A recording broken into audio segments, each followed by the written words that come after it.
Hello, sweet, sweet Caryn. This is Andrew. I love you so, so much. We all love you so very much. Please know this and allow all the love that surrounds you to fill your heart and lift your spirit. At times you might feel very alone in this, and that is totally understandable. But in truth, you are not alone. You are never alone. We are all with you, and we will be with you every step of the way. You are loved. You are cherished. You are safe. You are whole. And we are here for you and with you always. So I feel called to read you some selections from the spiritual literature that have become very dear to my heart. The passages that follow speak of spiritual truths that are universal, even if the language used differs from your own. I hope that these resonate with you, and I hope they can be a source of comfort, reassurance, and guidance along your journey. I'm not attached to any particular outcome, so if you're not feeling it, that's perfectly okay. So, here goes.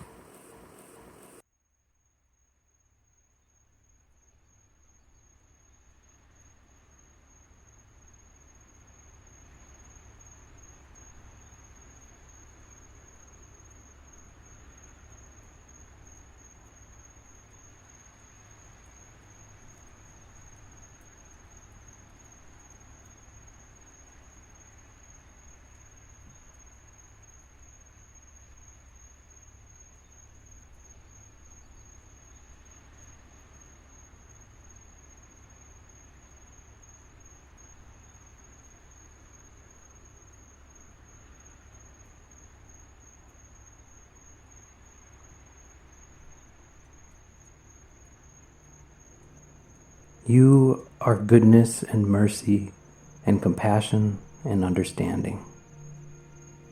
You are peace and joy and light.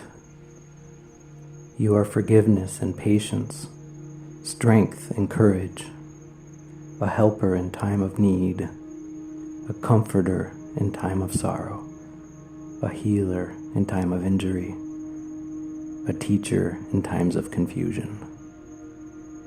You are the deepest wisdom and the highest truth, the greatest peace and the grandest love. You are these things. Choose now to know yourself as these things always.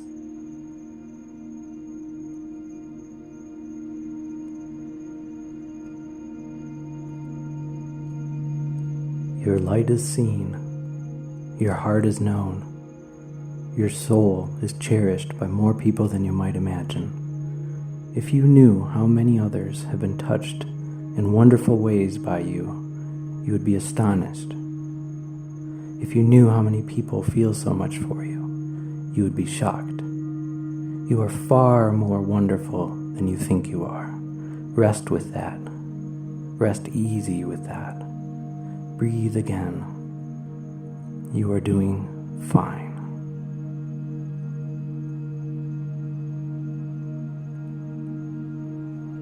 We are all one. There is only one of us. You are not separate from me, and you are not separate from each other. Everything we are doing in concert with each other. Our reality is a co-created reality. Your will is my will. What you think, you create. What you create, you become. What you become, you express. What you express, you experience. What you experience, you are. What you are, you think. The circle is complete. The holy work in which you are engaged has really just begun, for now at last you understand what you are doing. It is you who have caused yourself to know this. You who have caused yourself to care. And you do care now, more than ever before, about who you really are. For now, at last, you see the whole picture. Who you are, I am. You are defining God. I have sent you, a blessed part of me, into physical form that I might know myself experientially as all that I know myself to be conceptually. Life exists as a tool for God to turn concept into experience. It exists for you to do the same, for you are God doing this. I choose to recreate myself anew in every single moment. I choose to experience the grandest version of the greatest vision ever I had about who I am. I have created you so that you might recreate me. This is our holy work. This is our greatest joy. This is our very reason for being. This matter of who you are and who you choose to be is of great importance, not only because it sets the tone of your experience, because it creates the nature of mine. All of your life you have been told that God created you. I come now to tell you this. You are creating God. This is holy work. We are up to, you and I, this sacred ground we walk. This is the path.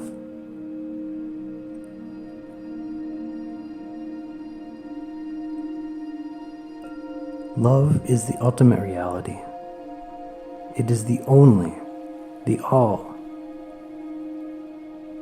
The feeling of love is your experience of God. Love is that which is unlimited. There is no beginning and no end to it, no before and no after. Love always was, always is, and always will be. So love is also always. It's the always reality.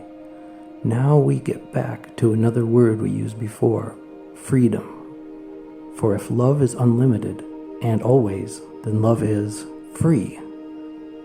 Love is that which is perfectly free.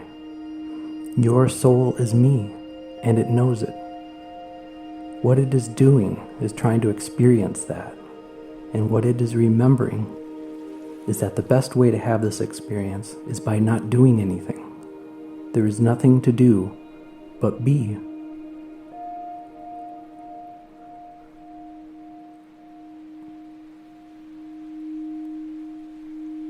The soul, your soul, knows all there is to know all the time.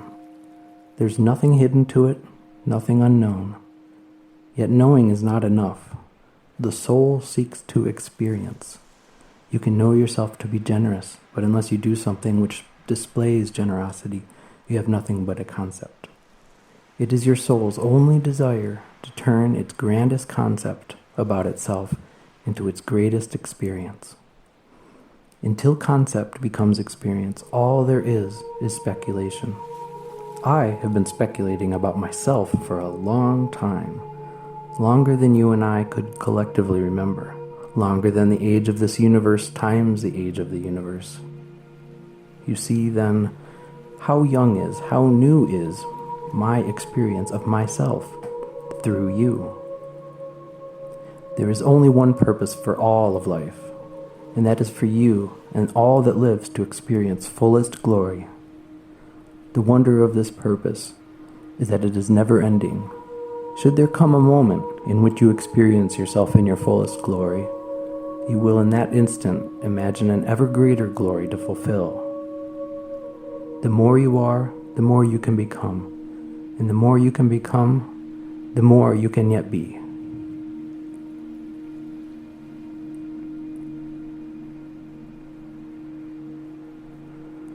The silences hold the secrets, and the sweetest sound is the sound of silence. This is the song of the soul. Listen to me in the truth of your soul. Listen to me in the feelings of your heart. Listen to me in the quiet of your mind. Mine is always your highest thought, your clearest word, your grandest feeling. Anything less is from another source. The highest thought is always that which contains joy. The clearest words are those words which contain truth. The grandest feeling is that feeling which you call love.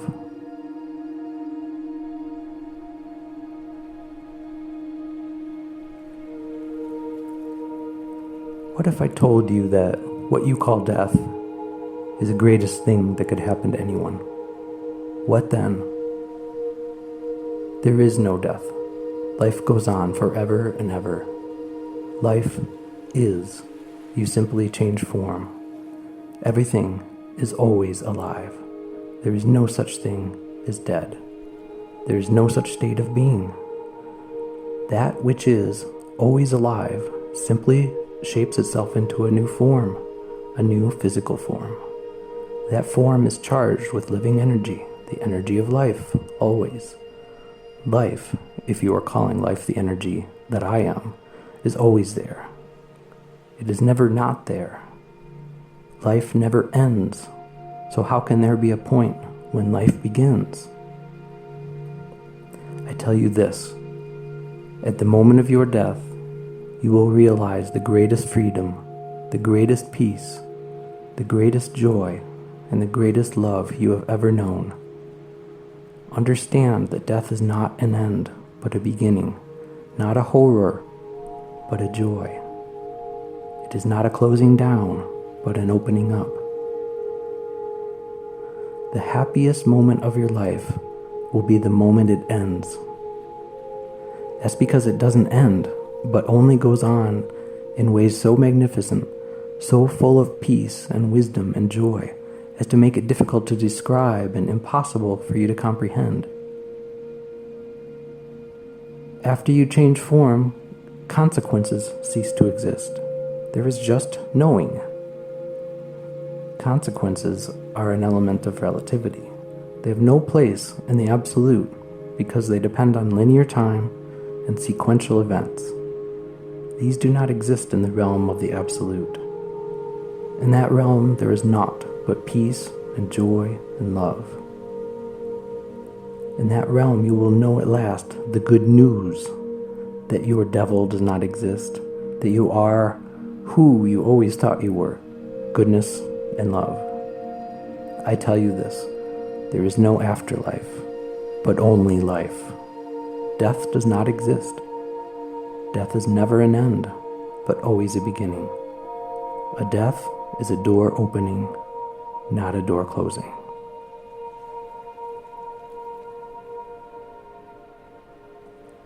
All your life you think you are your body. Some of the time you think you are your mind.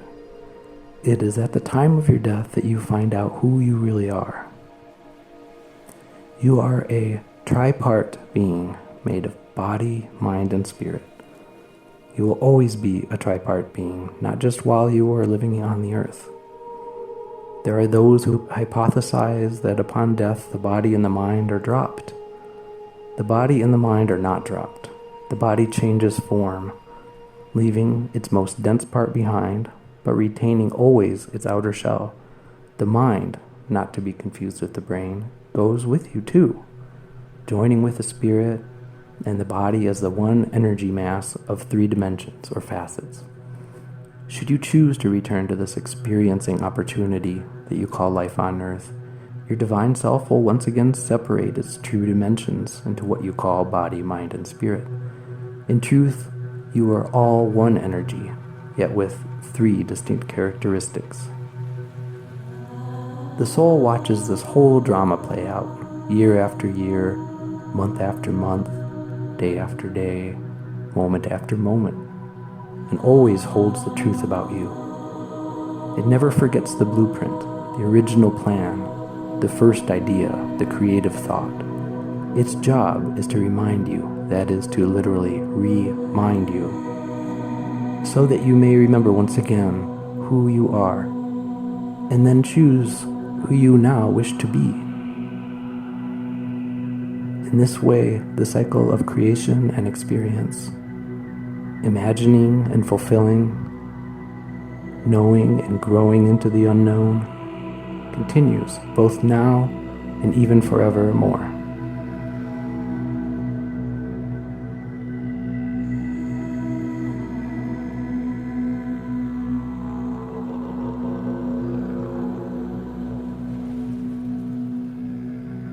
At the moment of your death, you will not see yourself as letting go of life, but simply enjoying it at a higher level.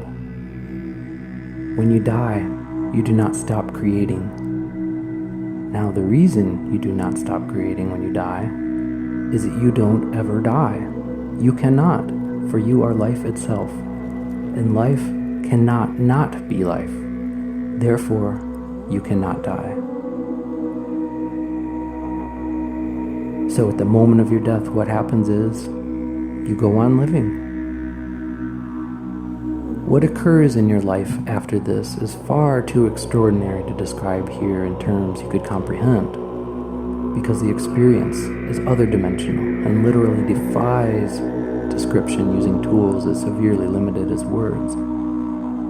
It is enough to say that you will have the opportunity to review again this, your present life, without pain or fear or judgment, for the purpose of deciding how you feel about your experience here and where you want to go from there.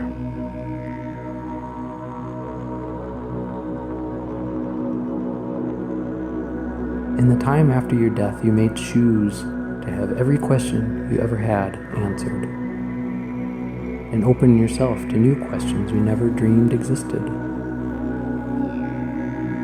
You may choose to experience oneness with all that is, and you will have a chance to decide what you wish to be, do, and have next. Do you choose to return to your most recent body? Do you choose to experience life again in human form, but of another kind? Do you choose to remain where you are in the spirit world at the level you are then experiencing?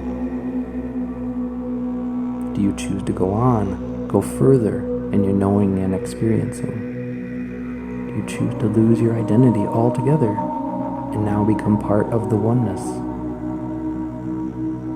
What do you choose? What do you choose? What do you choose?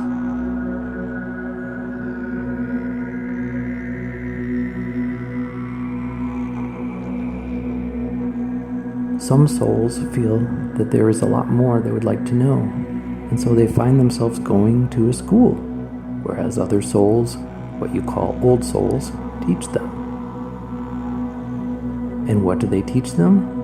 That they have nothing to learn, that they never had anything to learn, that all they ever had to do was remember who and what they really are. They are taught that the experience of who they are is gained in the acting out of it, in being it. They're reminded of this by having it gently shown to them. Other souls may then seek the immediate joy of experiencing themselves as what they wish to be, whatever they wish to be. They may select from a million aspects of me and choose to experience that right then and there. Some may opt to return to physical form to do that. If you have a clear understanding of what you wish to create with regard to what you have chosen to call the afterlife, or if you have a clear set of beliefs that supports an after-death experience of reuniting with God, then know the soul never, ever has regrets over what you call death. Death in that instance is a glorious moment, a wonderful experience. Now the soul can return to its natural form, its normal state. There is an incredible lightness, a sense of total freedom, a limitlessness, and an awareness of oneness that is at once blissful and sublime. It is not possible for the soul to regret such a shift.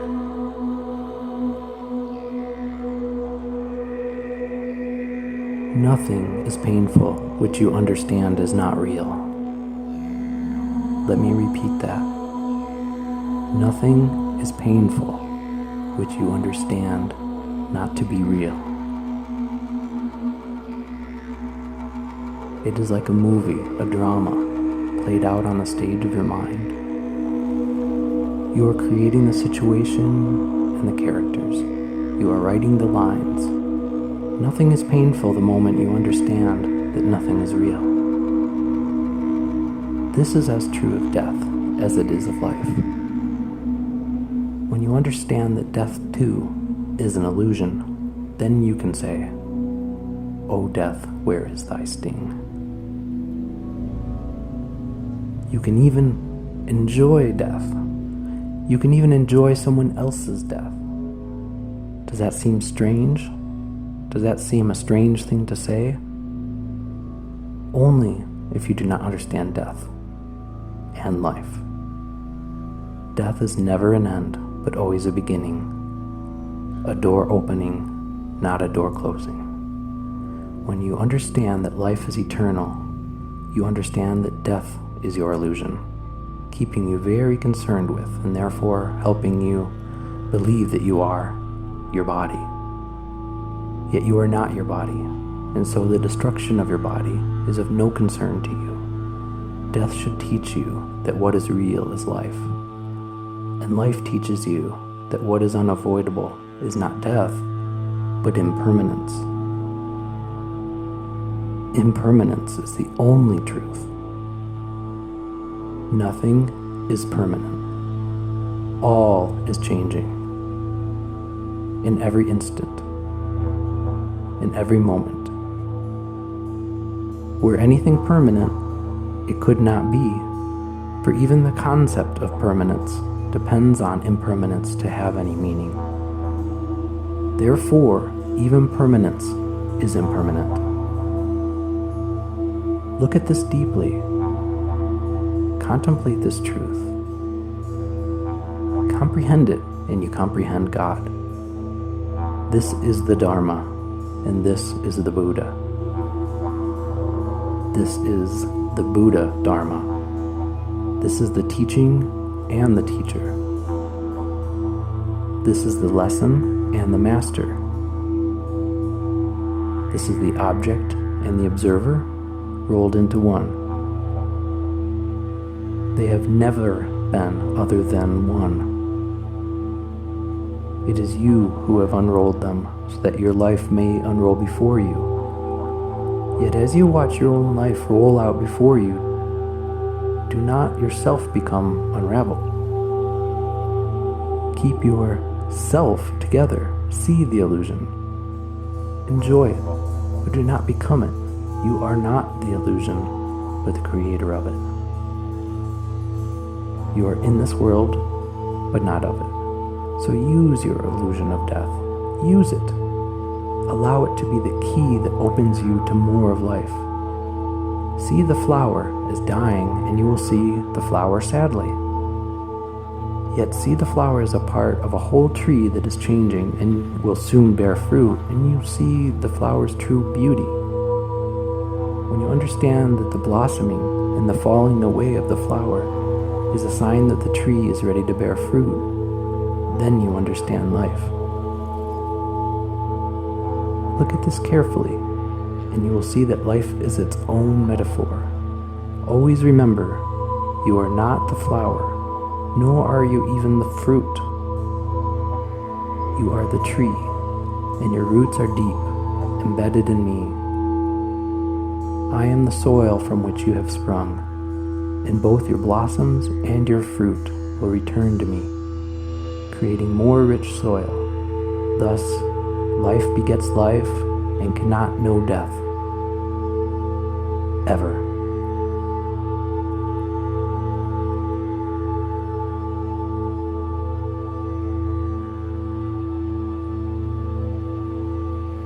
You know now all that you need to know. You are now all that you need to be. You never were anything less. You simply did not know this. you did not remember this. Now you remember. Seek to carry this remembrance with you always. Seek to share it with all those whose lives you touch. For yours is a destiny grander than you might ever have imagined.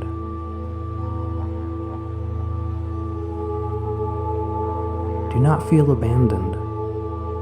I am always with you. You are always one with me. You are forever welcome. Welcome home, for your home is in my heart and mine in yours. I invite you to see this in life as you will surely see it in death.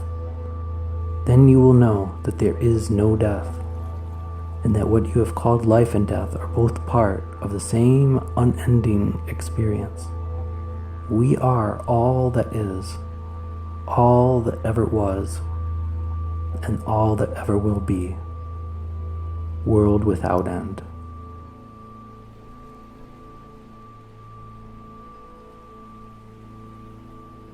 Blessings.